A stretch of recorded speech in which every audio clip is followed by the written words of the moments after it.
नमस्कार, मैं हूं अनुपम। इस वक्त के उत्तराखंड के बुलेटिन के साथ उत्तराखंड में बढ़ते प्रत्याशियों के नामांकन शुरू हो गए हैं और आज भारतीय जनता पार्टी के 2 प्रत्याशियों ने अपने अपने पर्चे दाखिल किए। हरिद्वार सीट पर बीजेपी प्रत्याशी त्रिवेंद्र सिंह रावत ने बीजेपी जिला कार्यालय पर ऑनलाइन नामांकन दाखिल किया। इस मौके पर उनके साथ हरिद्वार से विधायक मदन कौशिक, पूर्व सांसद रमेश पोखरियाल निशंक को भी मौजूद रहे। त्रिवेंद्र सिंह रावत ही एकमात्र ऐसे कैंडिडेट हैं जिन्होंने ऑनलाइन नामांकन किया है। वहीं त्रिवेंद्र सिंह रावत ने कहा कि डिजिटल की सुविधा दी गई है और भारत डिजिटल क्रांति की ओर बढ़ रहा है, जिस वजह से उन्होंने ऑनलाइन नामांकन किया है। एक सुविधा प्रदान की है हमारी सरकार ने और आयोग ने कि हम डिजिटली नॉमिनेशन कर सकते हैं। भारत आज दुनिया का 40% ट्रांजैक्शन आज केवल भारत कर रहा है। माननीय प्रधानमंत्री जी ने डिजिटल इंडिया का आह्वान किया था। हम टेक्निकली कितने साउंड हो रहे हैं और अभी और साउंड हम हो सकते हैं, इस दृष्टि से हमने सोचा कि हमको डिजिटली नॉमिनेशन करना चाहिए। अल्मोड़ा संसदीय सीट से भारतीय जनता पार्टी के प्रत्याशी जे टम्टा ने नामांकन किया। इस मौके पर सीएम धामी समेत कई मंत्री भी मौजूद रहे। नामांकन के बाद एक जनसभा के माध्यम से भारतीय जनता पार्टी ने अपनी हुंकार भरी।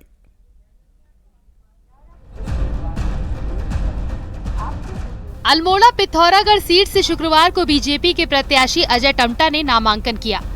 नामांकन के दौरान प्रदेश अध्यक्ष महेंद्र भट्ट और कैबिनेट मंत्री रेखा आर्य भी मौजूद रहीं।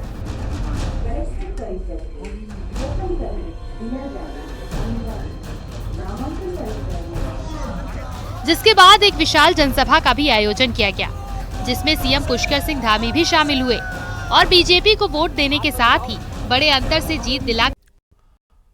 उत्तराखंड की धामी सरकार को 2 साल पूरे होने जा रहे हैं। 23 मार्च को 2 साल पूरे होने से ठीक पहले मुख्यमंत्री पुष्कर सिंह धामी मीडिया के सामने आए और सीएम धामी ने इन 2 सालों को बदलावों का साल बताया है।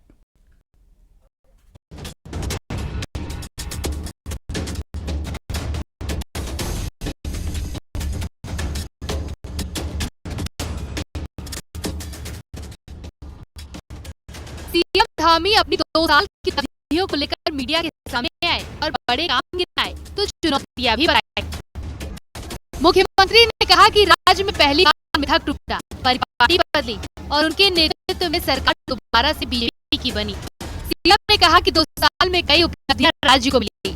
सीएम धामी ने कहा कि उत्तराखंड पहला राज्य बना जहां uniform civil code bill pass हुआ और इसे हम सबके भले के लिए लेकर आए। सीएम धामी ने कहा कि हमने देवभूमि की शांति को भंग नहीं होने दिया और जिसने भी कानून व्यवस्था तोड़ी उस पर कड़ी कार्रवाई की। सीएम धामी ने कहा कि दंगा करने वालों का असली इलाज किया गया है और अब दंगा करने वालों से नुकसान की वसूली की जाएगी। इसका कानून बना दिया गया है। दंगा विरोधी जो कानून है वो उत्तराखंड के अंदर बना दिए हैं और अब जो भी अगर कोई सरकारी संपत्ति को, निजी संपत्ति को नुकसान पहुंचाएगा तो उसके खिलाफ कठोर कार्रवाई होगी और जो भी संपत्ति होगा, निजी हो या सरकारी हो, उसी दंगा करने वाले से, उसी आगजनी करने वाले से, उसी प्रमोट करने वाले से उसकी पाई वसूली जाने का भी हमें प्रावधान है। मुख्यमंत्री ने बताया कि गरीब परिवारों को की सरकार साल में 3 सिलेंडर मुफ्त देती है और भ्रष्टाचार मुक्त उत्तराखंड लेकर काम कर रहे हैं। मुख्यमंत्री ने कहा कि राज्य का परिवहन निगम पहली बार घाटे से बाहर आ गया है और उत्तराखंड रोडवेज अब फायदे में चल रहा है। यूकाडा भी फायदे में है और ग्लोबल इन्वेस्टर समिट सरकार के लिए, राज्य के लिए सबसे बड़ी उपलब्धि रही। सीएम ने बताया कि house of Himalaya brand launch किया गया है और लगातार उसकी डिमांड बढ़ रही है। सीएम धामी ने बताया कि 2026 तक हरिद्वार और ऋषिकेश में गंगा कॉरिडोर बनाने का टारगेट है और 4 दशक से भी ज्यादा वक्त से अटकी जमदानी बांध योजना पर काम आगे बढ़ा है। सीएम धामी ने बताया कि सभी 13 जिलों में हेली सेवा पर काम कर रहे हैं और राज्य में हवाई सेवाओं को नया विस्तार मिला है। लगातार युवाओं को नौकरी दी जा रही है और 10 लाख लोगों का मुफ्त में इलाज किया जा रहा है। मातृशक्ति महिलाएं, हमारी बहनें तो अनेक ब्रांड बनाती हैं, अनेक उत्पाद बनाती हैं, उनको एक सरकार एक स्थान दे रही है। हाउस ऑफ हिमालय देवभूमि का जो पूरे देश दुनिया के अंदर जाएगा, उसकी ऑनलाइन व्यवस्था भी कर दी गई है। उसकी कंपनी पूरी तरह से और आगे और उसका स्ट्रक्चर अच्छा हो, उस पर भी हम तेजी से काम कर रहे हैं। इसके साथ साथ ही अभी UIDB ये इंफ्रास्ट्रक्चर इन्वेस्टमेंट इंफ्रास्ट्रक्चर बोर्ड, यह भी हमने गठित किया है। इसमें हम पहला काम हरिद्वार और ऋषिकेश गंगा कॉरिडोर बनाने का हम लोगों ने मंत्रिमंडल में इस पर निर्णय कर लिया है।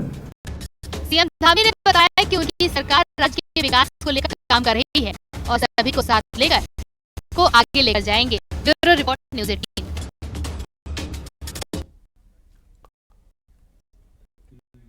पौड़ी गढ़वाल से भारतीय जनता पार्टी के उम्मीदवार अनिल बलूनी ने आज कांग्रेस पर बड़ा हमला किया और कांग्रेस के आरोपों को झूठ का पुलिंदा करार दिया। अनिल बलूनी ने आज श्रीनगर के चौराहा क्षेत्र में रोड शो निकालकर जनसंपर्क अभियान चलाया। अनिल बलूनी ने कहा कि पक्ष के लोग उन पर बाहरी होने का झूठा आरोप लगा रहे हैं। अनिल बलूनी ने न्यूज़ 18 से बातचीत में कहा कि मेरा उत्तराखंड से रहा है, मेरा घर और परिवार पूरा उत्तराखंड है। उन्होंने कहा कि उनका बचपन यहाँ बीता, उनकी कर्मभूमि उत्तराखंड रही है। अनिल बलूनी ने यह भी कहा कि आरोप लगाने वाले खुद बाहर हैं, लेकिन उनके झूठे आरोपों से और अफवाहों से उत्तराखंड का भला नहीं होने वाला। बलूनी ने कहा कि उनका एकमात्र उद्देश्य उत्तराखंड और उत्तराखंड के लोगों का भला है। देखिए, कांग्रेस की जो झूठी मशीन है और जो उनका फैलाने का तंत्र है वो बहुत जबरदस्त है और ऐसी खराब बातें फैलाई जाती हैं जो बड़ी दुर्भाग्यपूर्ण है। अब मेरे बारे में कहा जा रहा है कि मैं उत्तराखंड का रहने वाला ही नहीं हूँ। अब आप बताइए, मैं 1995 में जब खंडूड़ी जी उत्तराखंड संघर्ष समिति के अध्यक्ष थे, मैं उसका सदस्य था और 2001 में जब महेंद्र भट्ट जी युवा मोर्चा के अध्यक्ष थे, मैं उनके साथ महामंत्री था। उस वक्त हम सुनते थे कि कोई बम्बई से कोई व्यापारी भर आने वाले, कोई बहुत बड़ी व्यवसायी है वहाँ के, उनका नाम गणेश गोयल है और उन्हें जी को हराने के लिए पैसे लेके आ रहे हैं, ऐसा हम सुनते थे। लेकिन हमारे बारे में उल्टा फैलाया जाता है इस तरीके से।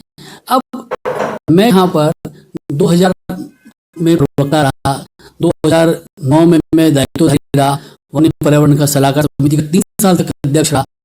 उसके बाद में तीरथ जी के साथ प्रदेश का प्रवक्ता रहा। उसके बाद मैं यहाँ पर तमाम पदों पर रहा और जब भारतीय जनता पार्टी ने मुझे राज्यसभा का सदस्य बनाया और मीडिया प्रभारी बनाया, तब मेरे को दिल्ली क्यों रहना पड़ा। अब उस वक्त वहां रहकर भी उत्तराखंड के विकास के लिए कोई ऐसा दिन नहीं हो जो उत्तराखंड के विकास के लिए काम नहीं करता था और मेरे बारे में दुर्भाग्यपूर्ण बातें फैलाई जाती हैं। अब देखिए, मेरे उत्तराखंड के अंदर विवाह हुआ, मेरे बच्चे उत्तराखंड के अंदर हुए, मेरी पत्नी उत्तराखंड में सरकारी नौकरी में है और कैसा मजाक और कैसी फाइल लोग फैलाते हैं, मैं तो हैरान हुए लोगों के। भारतीय जनता पार्टी के प्रत्याशी अनिल बलूनी यही नहीं रुके और उन्होंने कांग्रेस प्रत्याशी गणेश गुज्याल को कड़ी चेतावनी दी। उन्होंने कहा कि इनकम टैक्स का नोटिस ऐसे ही नहीं मिलता, गलत काम करने पर ही इनकम टैक्स का नोटिस मिलता है। अनिल बलूनी ने कहा कि वो मुंबई में कई व्यापार कर रहे हैं, ऐसे में ये नोटिस भी मुंबई से मिला है। जो ईमानदारी से व्यापार करता है उसको इनकम टैक्स नोटिस नहीं आता। बलूनी ने कहा कि मैं रिक्वेस्ट करता हूं कि उत्तराखंड की भलाई के लिए काम करो, राज्य के लोगों के रोजगार के लिए काम करो। वहीं साथ ही उन्होंने एक बार फिर कहा कि बीजेपी 400 पार का टारगेट पूरा करेगी। पिछले 2 दिन से रोआ पीटी मचा की है, इनकम टैक्स का नोटिस आ गया। अब भाई, इनकम टैक्स का नोटिस, अगर आप उत्तराखंड के रहने वाले तो बंबई में इनकम टैक्स का नोटिस क्यों आ रहा है? जरा बताइए उत्तराखंड के लोगों को। भाई, बंबई में आपका अधिष्ठान है, आपका व्यवसाय है, अब वहां पर कुछ अनियमितताएं होंगी। कोई ईमानदारी से जो आदमी व्यवसाय करता है उसको इनकम टैक्स नोटिस तो आता है। अब कुछ अनियमितताएं होंगी तो उनका जवाब दीजिए। और आप ये बताइए कि आप बंबई में आपका पूरा तमाम साम्राज्य है, उसके बारे में लोगों को बताना चाहिए। इसलिए मेरे को लगता है, मैं आज फिर आग्रह करता हूँ, हाथ जोड़ के निवेदन करता हूँ कि गढ़वाल की राजनीति को और उत्तराखंड की राजनीति को विकास पर केंद्रित कीजिए, विकास की बातें कीजिए, कैसे लोगों का दुख दर्द हम दूर कर सके, कैसे इन पहाड़ों में पलायन को रोक सके, इन चीजों पर चर्चा कीजिए। ये तुम झूठा अफवाह फैला के क्या मिलने वाला है? उत्तराखंड के लोगों की बातों से कोई लेना देना नहीं है। उत्तराखंड के लोगों को रोजगार चाहिए, उत्तराखंड के लोगों को विकास चाहिए, तो इस पर बात करें। मैं निवेदन करता हूँ, जनता की जरूर ये लोग सुनेंगे और आगे इस पर काम भी करेंगे। भारतीय जनता पार्टी के ताबड़तोड़ ज्वाइनिंग कार्यक्रमों के बीच कांग्रेस की एक रात भरी खबर है। एक विधायक को तोड़कर ले जाने के बाद बीजेपी ने फिलहाल सिटिंग विधायक को लेकर बनाए गए अपने प्लान को होल्ड पर डाल दिया है। और इसके पीछे क्या खास वजह है, आइए इस रिपोर्ट के जरिए देखते हैं।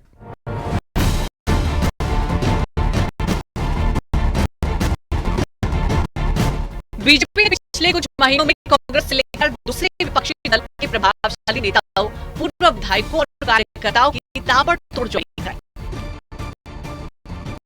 मकसद था कि चुनाव निशाने से पहले ही विपक्षी का मनोबल तोड़ना। प्लान का सही कांग्रेस की सिटिंग विधायकों को तोड़कर उसकी सही ताकत को भी धराशायी करना था। और इसकी शुरुआत कांग्रेस के बद्रीनाथ से विधायक राजेंद्र भंडारी से की गई। इससे विपक्ष को भारी झटका लगा, लेकिन पब्लिक के बीच बीजेपी को लेकर मैसेज सही नहीं गया। और सूत्रों की माने तो माहौल पार्टी रणनीतिकारों ने संगठन को आगाह किया कि इसका इम्पैक्ट भी आ सकता है। इसमें कई पूर्व विधायक, सिटिंग एमएलए ऐसे लोगों ने भारतीय जनता पार्टी ज्वाइन की। कांग्रेस पार्टी, आम आदमी पार्टी, उत्तराखंड का दल सहित 15,000 से अधिक नेताओं ने भारतीय जनता पार्टी की सदस्यता ग्रहण की है। अभी भी बहुत सारे जनप्रतिनिधियों की, नेताओं की एप्लीकेशन भारतीय जनता पार्टी के पास विचाराधीन है। सूत्रों की माने तो राजेंद्र भंडारी के साथ तय हुआ है कि पार्टी उन्हें उपचुनाव जिताकर उनकी विधायक की उन्हें वापस दिलाएगी। लेकिन दूसरी कई सीटों पर फॉर्मूला फिट नहीं बैठ रहा था और संगठन का आकलन था कि सीटों पर उपचुनाव में दोबारा चुनाव जीत कर लाना चुनौती बन सकता है। आगे निकाय और पंचायत चुनाव भी है। उपचुनाव में यदि कोई सीट पार्टी हार जाती है तो उससे सरकार की छवि तो खराब होती और विपक्ष को भी बूस्टअप मिल सकता था। देहरादून से न्यूज़ 18 के लिए सुनील नवप्रभात की रिपोर्ट।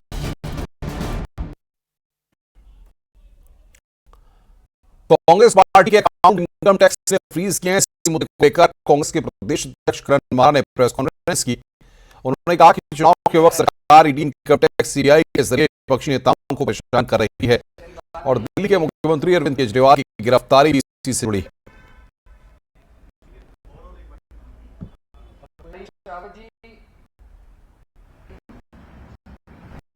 आप देख रहे होंगे विभिन्न विभागों के क्षेत्रों में, विभिन्न सार्वजनिक क्षेत्रों में केवल बीजेपी के पोस्टर्स, बैनर्स हैं।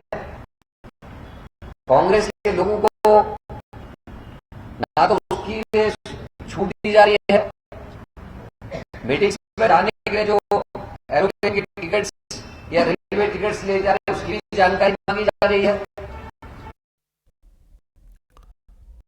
टिहरी लोकसभा सीट से भारतीय जनता पार्टी की माला जयलक्ष्मी शाह और कांग्रेस के जोत सिंह कुंसोला ने चुनावी प्रचार तेज कर दिया है। वहीं अपने सांसद को लेकर जनता की क्या राय है, आपको सुनाते हैं। देखिए, ऐसा कुछ नहीं कर पाए हमारे सांसद जी ने, कुछ ऐसा नहीं किया कि भाई जो एक आकर्षण का केंद्र हो, सांसद जी को बहुत सुविधा देते हैं और हम चाहते भी हैं हर बार।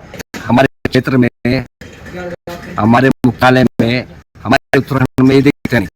चुनाव के टाइम ये लोग दिखते हैं, अदरवाइज देहरादून, ये दिल्ली वही रहते हैं।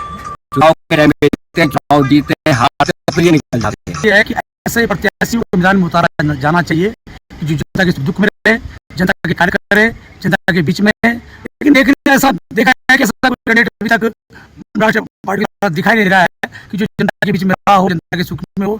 मुझे तो लगा है कि दिल्ली से ऊपर आने के दिखते नहीं। सिर्फ चुनाव के लिए आते हैं लोकसभा में, चाहे पहले माननीय सही थे, उनको भी ढूंढना पड़ रहा है कि हमारे एमपी का। अब जब से रानी भी आई है तो रानी को भी पता नहीं लगता कि भाई 5 साल का चुनाव तो आगे पहुंचे। चुनाव आचार संहिता के उल्लंघन पर आबकारी विभाग में एक्शन हुआ है। अल्मोड़ा के एक्साइज इंस्पेक्टर बलजीत सिंह को सस्पेंड कर दिया गया। एक्साइज कमिश्नर प्रशांत दार ने सस्पेंड किया है बलजीत सिंह पर।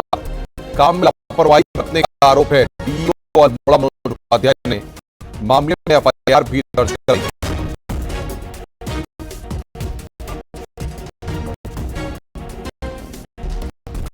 पूरे कुमाऊं में इन दिनों होली का रंग चढ़ा हुआ है। नैनीताल से बीजेपी प्रत्याशी और केंद्रीय राज्य मंत्री अजय भट्ट पर भी होली का रंग चढ़ा। हल्द्वानी में अजय भट्ट राधा कृष्ण संग होली खेलते नजर आए।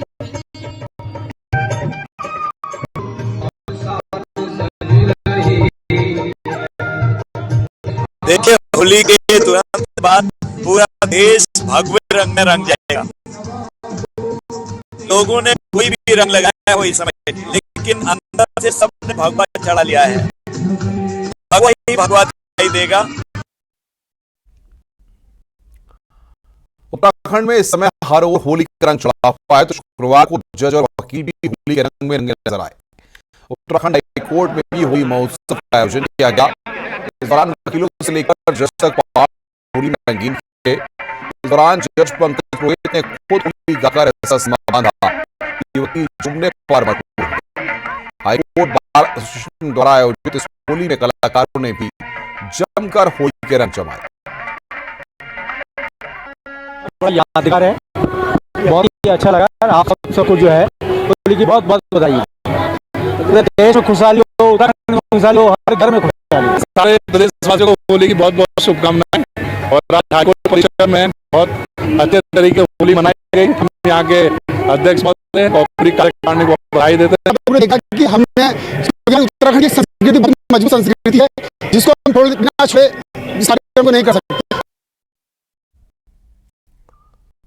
विकासनगर के डाकघर डिग्री कॉलेज में छात्रों ने होली मिलन समारोह का आयोजन किया, जिसमें छात्रों ने एक दूसरे के गुलाल लगाकर होली की बधाई दी। कॉलेज के शिक्षकों ने भी होली मिलन समारोह में हिस्सा लिया। छात्रों ने बताया कि इस तरह का होली का आयोजन कई साल बाद किया गया है, जिससे छात्रों में काफी खुशी है।